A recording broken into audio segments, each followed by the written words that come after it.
안녕하세요, 모토그래퍼 신화섭입니다. 오늘은 현대차의 대형 전기 SUV 아이오닉 9을 드디어 시승하는 날입니다. 이 현대차 아이오닉 9 올해 판매 목표는 6,500대라고 하고, 어제 기준 2월 10일 기준 사전 계약 대수는 1,500대 정도라고 하는데, 가격과 사양이 공개되고 나서부터 조금씩 기아 EV9보다 좋은 모습 때문에 상당히 관심받고 있는 차종이거든요. 과연 실제로도 EV9보다 더 좋은 차일지 오늘 저와 함께 알아보도록 하시죠. 자, 아이오닉 9을 타고 본격적인 도로 주행에 나서 보도록 하겠습니다. 일단은 도로로 나와서 느껴지는 첫 번째 첫인상은 확실히 EV9보다 승차감이 좋은 편입니다. EV9 승차감 좋다고 얘기했다가 굉장히 욕을 많이 먹었었는데, 저는 지금도 그렇게 생각해요. EV9 시내 구간에서 승차감은 나쁘지 않았다고 생각을 하거든요. 그런데 이 아이오닉 9 같은 경우에는 그랬던 EV9보다도 이렇게 저속에서 승차감이 더 좋습니다. 특히 이런 잘 닦인 도로를 달릴 때 느껴지는 진동이 거의 없다시피 할 정도고요. 거기에다가 이제 흡음재가 들어간 타이어까지 적용되다 보니까 이 하체에서 올라오는 소음도 진짜로 많이 저감을 했습니다. 그리고 이런 흡음재뿐만 아니라 윈드실드 1열, 2열 도어까지 전부 다 이중접합 차원 유리가 적용되기도 했고, 여기서 끝나는 게 또 아니죠. 액티브 노이즈 캔슬링 기능까지 들어가게 되면서 차가 굴러가면서 나오는 꾸준한 저주파 소음, 이런 것들을 굉장히 효과적으로 잘 잡아주고 있습니다. 지금도 속도가 한 60에서 70 정도까지 올라가면서 옆에 지금 차가 이렇게 나란히 달리고 있는데도 이 차가 바람을 가르는 소리, 이 차 바퀴가 굴러가는 소리, 이 차의 엔진음, 이런 게 실내로 그렇게 잘 느껴지지 않아요. 굉장히 이런 걸 세심하게 잘 다듬어서 만들어진 자동차구나 라는 느낌이 납니다. 제가 소렌토나 산타페 시승할 때도 앞쪽은 되게 조용한데 뒤쪽에서는 바퀴 굴러가는 소음, 퉁퉁거리는 소음이 많이 들어온다고 말씀을 드렸잖아요. 근데 이 차 같은 경우에는 뭐 비슷하게 이렇게 각진 디자인을 채택하고 있음에도 불구하고 뒤쪽에서 들려오는 소음도 상당히 억제돼 있다는 느낌이 듭니다. 별로 느낌이 안 나요, 진짜로. 소음 방음 대책은 진짜로 현대차가 신경을 써서 만들었다는 느낌이 납니다. 근데 조금 속도를 높이고 약간 도로가 정돈되지 않은 곳으로 나가다 보니까 이 뭐랄까요, 앞쪽 바퀴는 되게 평온하게 이렇게 부드럽게 굴러가는데 뒤쪽에서 자꾸만 이렇게 통통 하면서 치는 것 같은 느낌이 조금씩 나거든요. 이 느낌이 도대체 뭔지, 분명히 현대차가 1열 서스펜션에는 스트런링을 적용하고 2열 서스펜션에는 이제 셀프 레벨라이저 뿐만 아니라 하이드로 부싱을 적용해서 이런 진동 같은 거, 잔진동을 잡아주기 위해서 많은 노력을 기울였다고 하는데, 글쎄요, 뒤쪽에서 승차감에 이런 좀 퉁퉁 치는 듯한 느낌이 계속 나는데, 분명히 이 서스펜션 자체는 부드러운 것 같거든요. 뭐 스트로크 길이도 충분히 확보가 된 것 같은데, 아무래도 이제 2.5톤에 달하는 차체를 떠받치고 다니다 보니까 지금처럼 이렇게 정돈된 노면을 달리다가 요철을 밟을 때 한 번씩 차가 허둥거리는 느낌이 느껴집니다. 왜 그런지 모르겠어요. 이거는 좀 더 잘할 수 있지 않았나 싶긴 한데, 어쨌든 현대차가 이렇게 2.5톤에 달하는 무거운 차를 만든 지 오래되지 않았잖아요. 내연기관 세단에서 무겁다는 거랑 전기 SUV에서 무겁다는 진짜 완전 차원이 다른 무거움이잖아요. 그렇다 보니까 아직은 좀 더 시간이 필요한가? 그래서 이런 승차감이 나왔나 싶을 정도로 약간 애매한 느낌이 납니다. 분명히 부드럽고 편해요. 과속 방지턱을 넘어봐도 부드럽게 올라가고 부드럽게 내려오는 이런 느낌이 있는데, 묘하게 뒤에서 계속 툭툭 치는 이런 느낌이 납니다. 근데 한 시속 55km에서 60km 정도로 달릴 때 승차감이 가장 좋은 것 같습니다. 확실히 이렇게 달릴 때는 이런 잔진동 같은 것도 충분히 무시할 수 있을 정도로 조금 잦아들기도 하고요. 지금도 한 시속 60km 정도에서 도로에 이음매를 밟고 있는데 뒤쪽에서 느껴지는 충격이 그렇게 크지 않아요.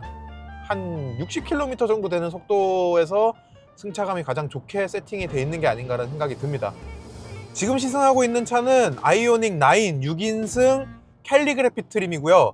H트랙 2 옵션이 적용돼서 최고 출력 428마력을 발휘합니다.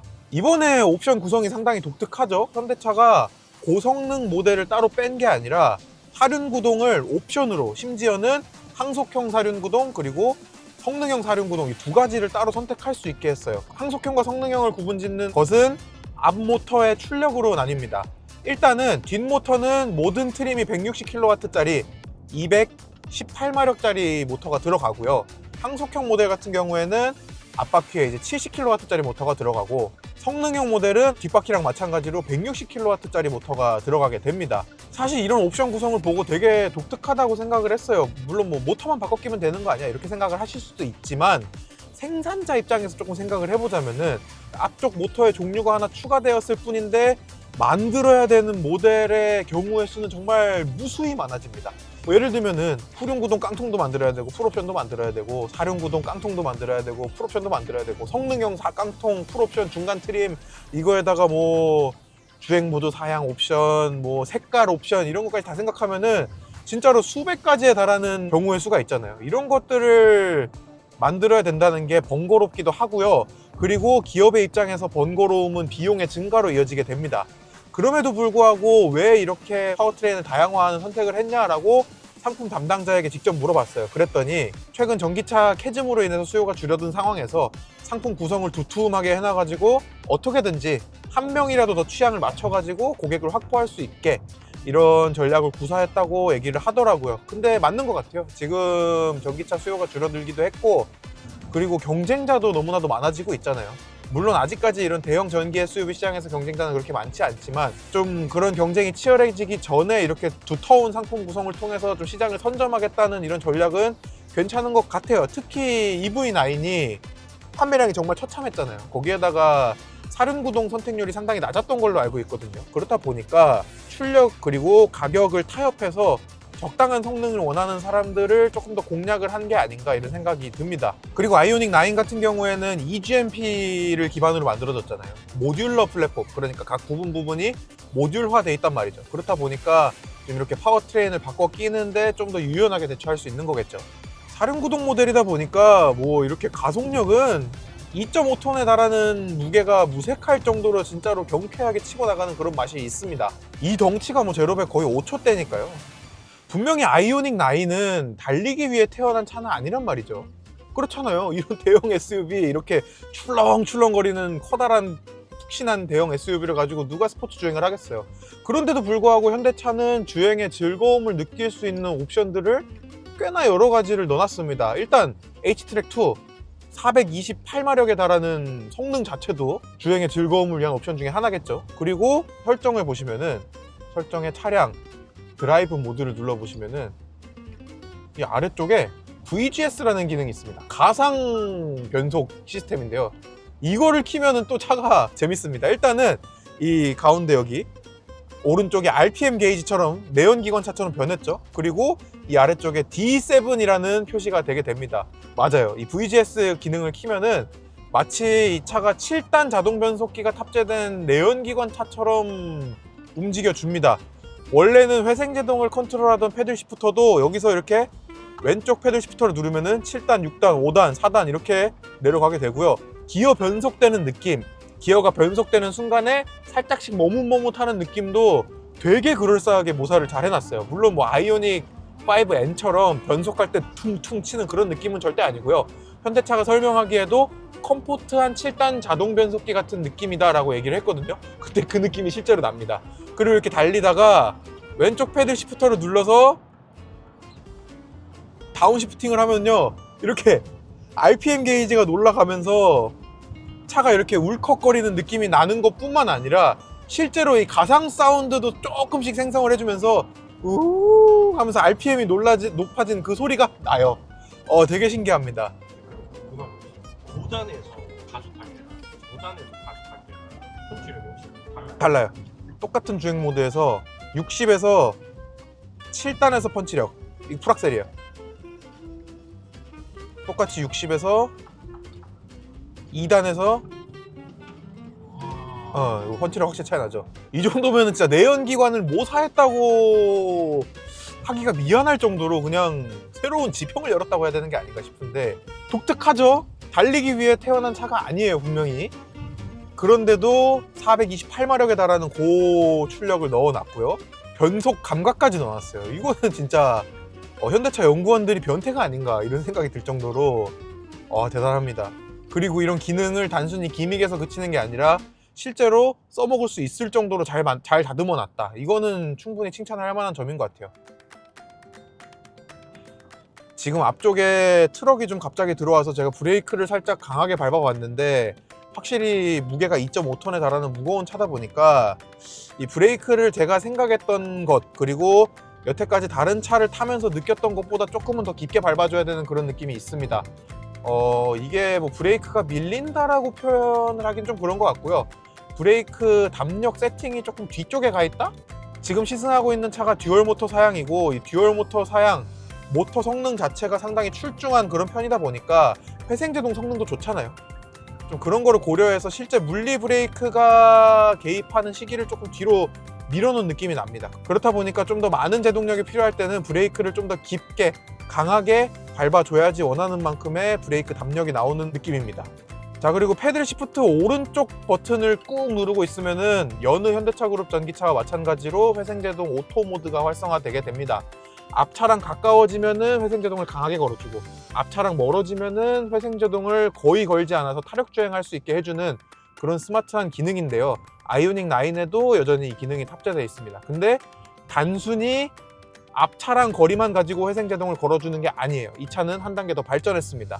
이 내비게이션을 기반으로 회생제동 단계를 설정을 또 자동으로 해주는 기능이 새로 탑재가 됐어요. 그래서 내가 지금 가고 있는 방향을 분석해서 코너가 있을 때 그리고 앞쪽에 뭐 과속 단속 카메라가 있을 때 이럴 때 회생제동을 좀 더 강하게 걸어주는 그런 기능이 적용이 됐습니다. 그렇다 보니까 이제야말로 진짜 운전자가 신경을 쓰지 않아도 브레이크를 밟지 않아도 웬만한 도로는 다 주파할 수 있을 정도로 회생제동이 상당히 스마트하게 작동을 해주고요. 이제야말로 진정한 오토 모드라고 할 수 있을 정도로 발전을 했습니다. 이 기능은 진짜 제가 가장 좋아하는 기능 중에 하나예요. 그리고 또 이렇게 주변을 살펴보면은 이 앞쪽에 있는 룸미러 같은 경우에는 디지털 룸미러가 적용이 됐고 사이드미러 같은 경우에도 지금 디지털 사이드미러 옵션이 들어간 차인데 글쎄요, 저는 사실 이 디지털 미러에 대해서는 그닥 호의적이지 않습니다. 우리가 눈으로 보는 거울의 상은 3D인데 이 모니터를 통해서 보는 상은 2D란 말이죠. 그렇다 보니까 거리 가늠이 잘 안 돼요. 거리 가늠이 잘 안 된다. 주행할 때는 크게 문제가 안 될 수도 있는데 갓길에 정차하고 문을 열어야 될 때 뒷차가 어느 정도 멀리 있는지 감이 잘 오지 않아요. 그래서 만약에 그런 비상 상황이 생겼을 때 굉장히 조심하셔야 되고요. 그리고 이 디지털 룸미러 같은 경우에도 굉장히 선명하고 보기 좋아요. 보기 좋은데 우리가 거울로 뒷차를 볼 때는 실제로 멀리 있는 거를 볼 때처럼 눈에 초점을 맞춘단 말이죠. 하지만 이 디스플레이를 볼 때는 이 디스플레이 거리에 있는 가까운 데에 맞춰서 눈에 초점을 잡는단 말이에요. 그렇기 때문에 앞에를 봤다가 룸미러를 봤다가 앞에를 봤다가 룸미러를 봤다가 하면은 이 눈이 초점이 멀리 봤다가 가까이 봤다가 멀리 봤다가 가까이 봤다가 이렇게 잡는 거예요. 그렇다 보니까 룸미러를 자주 보면 눈이 좀 피로한 게 있습니다. 거기에다가 이제 심지어 얘는 디스플레이다 보니까 눈의 피로가 좀 더 빨리 찾아오는 그런 게 있습니다. 근데 뭐 이거는 이렇게 거울 기능을 끄고 사용을 하면 되기 때문에 뭐 문제라고 할 수는 없을 것 같지만 어쨌든 알아두실 필요는 있을 것 같습니다. 그나저나 이렇게 도로 위에서 실물을 보니까 차가 약간 뭐랄까요, 진짜 보트 같은 느낌이 나네요. 사진으로 볼 때는, 그리고 지난번에 출시회에서 볼 때는 이게 무슨 요트에서 영감받은 디자인이야 라는 생각을 했는데 실제로 저렇게 도로 위를 달리는 모습을 보니까 제법 요트 같은 느낌이 나고요. 테일램프도 좀 호불호가 심하게 갈릴 것 같다고 말씀을 드렸는데 이렇게 햇빛에서 보니까 그래도 어쨌든 저게 클리어 타입으로 이렇게 돼 있다 보니까 그렇게 지저분하게 느껴지지도 않고 제법 괜찮은 것 같아요. 그나저나 이제 실물하니까 드리는 말씀인데 여러분들 혹시나 아이오닉 9을 구매하실 예정이라면은 전시장에서만 보지 말고 자연광에서 실물을 꼭 한번 보시기를 추천드립니다. 제가 지금 타고 있는 시승차가 갈색인데요. 갈색이라고 생각을 했어요, 저도. 근데 지하 주차장에 빠져나와서 도로 위에 올라가서 햇빛을 받으니까 갈색인데 그 광은 분홍색으로 나는 거예요. 굉장히 오묘한 색깔이더라고요. 그리고 자료 화면으로 나가고 있는 이 차 같은 경우에는 지하 주차장에서 되게 은은하고 고급스러운 초록색이었는데 지금 보고 계시죠? 햇빛을 받으니까 무슨 생초록색이 나옵니다. 굉장히 쉽지 않은 그런 색깔이라서 아이오닉 9 구매 고려하고 계시면은 자연광에서 색깔을 한번 보셔야 될 것 같아요. 자, 이번에는 2열에 타서 2열의 느낌은 어떤지 또 여러분들께 소개해 드릴 수 있도록 하겠습니다. 일단 제 기억에 EV9 같은 경우에는 1열의 승차감에 비해서 2열과 3열의 승차감이 상당히 많이 떨어졌던 걸로 기억을 하거든요. 일단 지금처럼 잘 닦인 도로를 달리고 있을 때는 2열도 뭐 못지않게 편안합니다. 근데 아까 1열 승차감 말씀드리면서 설명했듯이 이 뒤쪽에서 약간씩 느껴지는 그런 우당탕거림이 2열에 앉았을 때 확실히 조금 더 자극적으로 느껴지는 그런 게 있어요. 이런 요철을 넘을 때 1열은 굉장히 부드럽게 스무스하게 올라가는 느낌이 분명히 들거든요. 그런데 이 뒷바퀴에 그 요철이 닿는 순간 차체 전체가 약간 우당탕하는 그 뭐랄까 되게 미묘한 그런 거시기한 느낌이 확실히 뒤쪽으로 자리를 옮기니까 조금 더 잘 느껴집니다. 지금도 과속방지턱 넘어봤거든요. 과속방지턱 그렇게 높지도 않은 거였어요. 앞바퀴는 부드럽게 올라갔다가 내려가는데 뒷바퀴가 정점까지 갔다가 떨어진 때 이 쿵 하는 느낌이 썩 그렇게 유쾌한 느낌은 아닙니다. 지금도 그렇죠. 완전 점프를 하는 그런 느낌인데 분명히 앞쪽 서스펜션도 그렇고 뒤쪽 서스펜션도 부드럽거든요. 부드러운 서스펜션인데 이게 승차감을 어떻게 말씀드리지? 되게 애매해요. 지금처럼 잘 닦인 도로를 달릴 때는 괜찮거든요. 분명히 승차감이 제가 지난번에 승차감 극찬했던 팰리세이드보다도 더 부드럽고 푹신거리고 편안한 그런 승차감인데 이상하게 과속방지턱이나 이 조그만 틈을 넘을 때 그런 거를 좀 의연하게 넘어가 주지 못하고 좀 우당탕거리는 그런 느낌이 있어서 2열 승차감은 확실히 1열보단 조금 아쉬운 느낌이 납니다.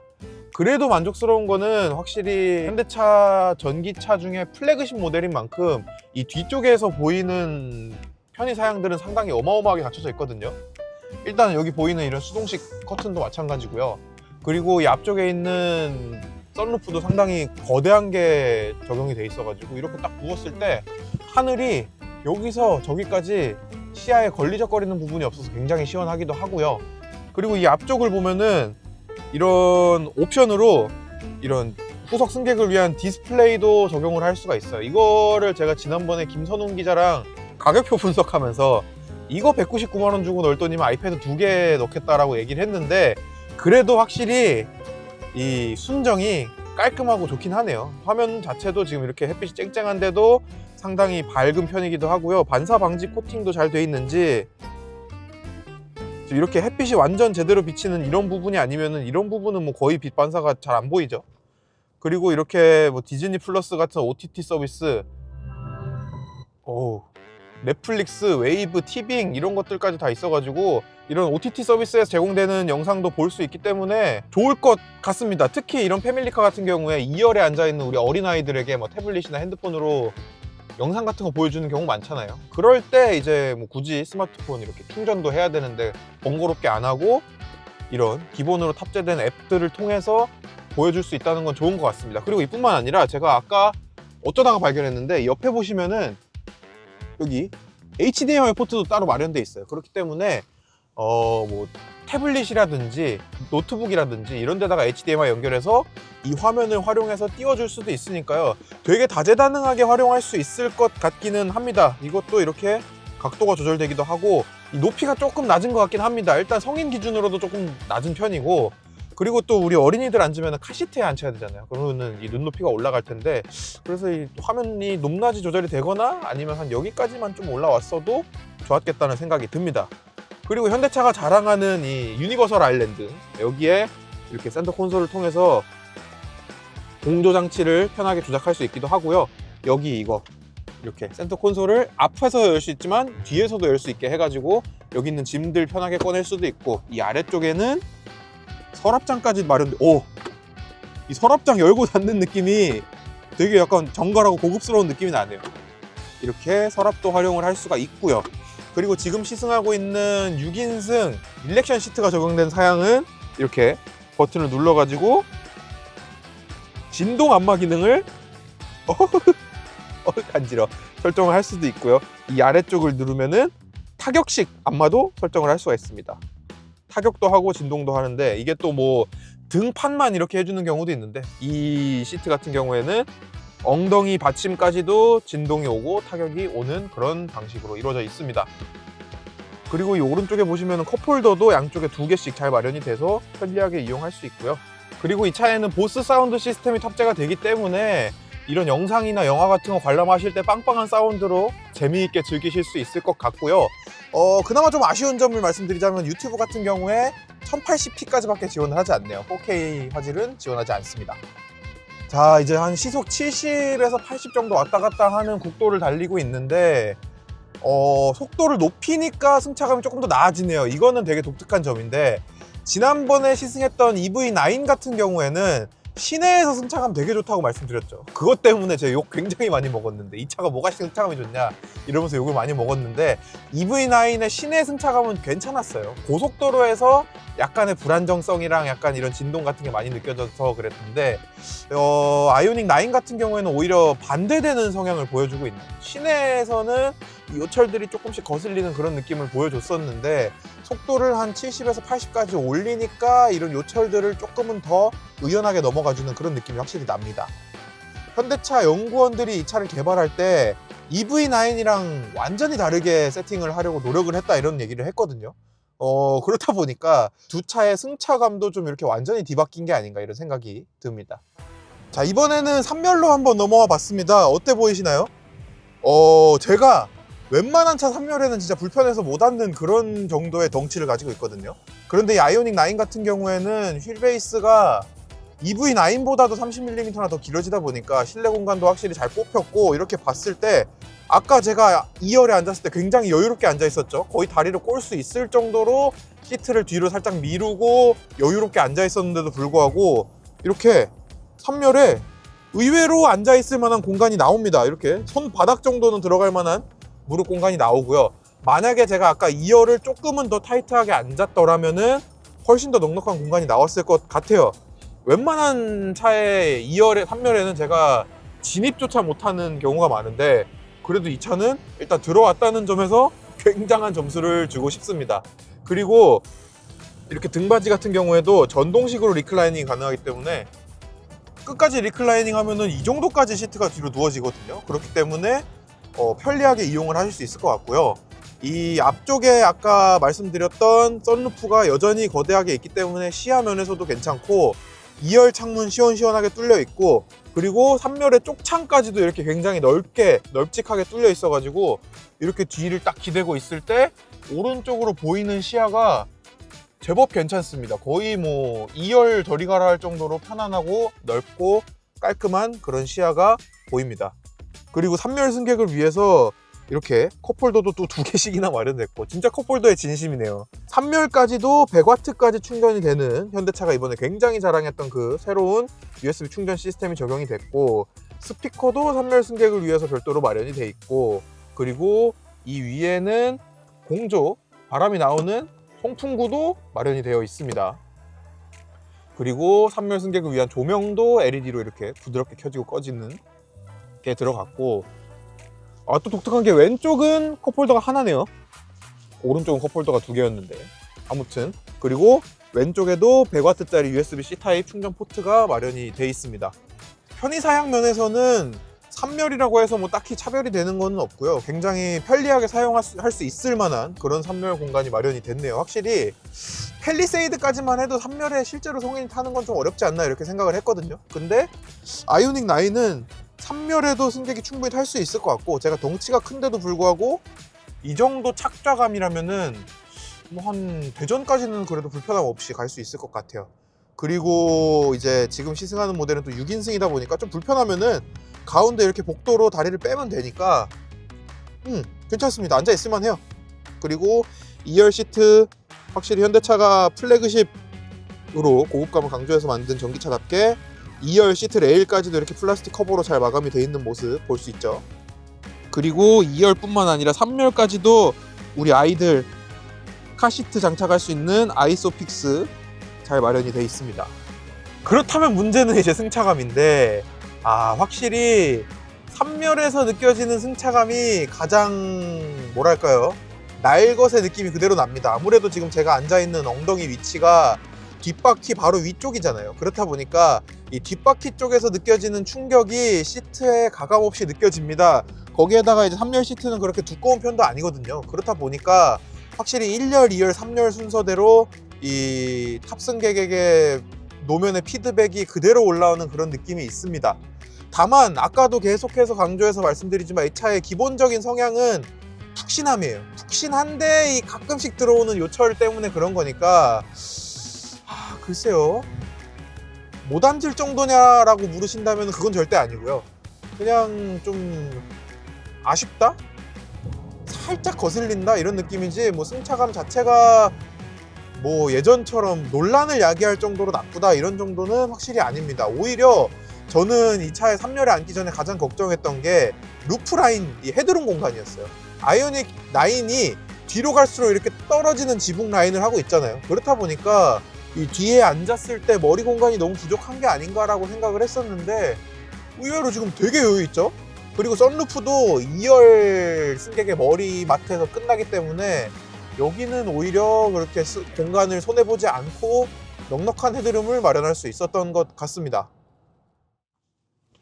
자, 지금까지 현대차의 대형 전기 SUV 아이오닉 9을 실제로 타보면서 느낌이 어떤지 여러분들께 전해드렸습니다. 확실히 우리가 스펙에서 봤을 때 느꼈던 것처럼 기아 EV9이랑 비교했을 때 모든 부분에서 조금씩 더 나았다는 느낌이 들었어요. 거기에다가 이제 배터리 용량도 10%가량 더 높고 출력도 높고 차도 크고 휠베이스도 길고 심지어 가격은 더 저렴하죠. 그렇다 보니까 현 시점에서는 굳이 기아 EV9을 구매할 필요가 있을까? 라는 생각이 들 정도로 만들어진 자동차였습니다. 어쨌든 아이오닉 9이 이렇게 나왔으니까 기아 EV9도 어느 정도 변화를 겪겠죠. 저희 모터그래프 채널 구독, 좋아요 눌러주시면은 이제 기아 EV9이 어떻게 변화하는지, 그리고 이 아이오닉 9과 어떤 차이점이 있는지 1:1 비교까지도 진행해 보도록 하겠습니다. 지금까지 시청해 주셔서 감사드리고요. 저는 모터그래프 신화섭이었습니다.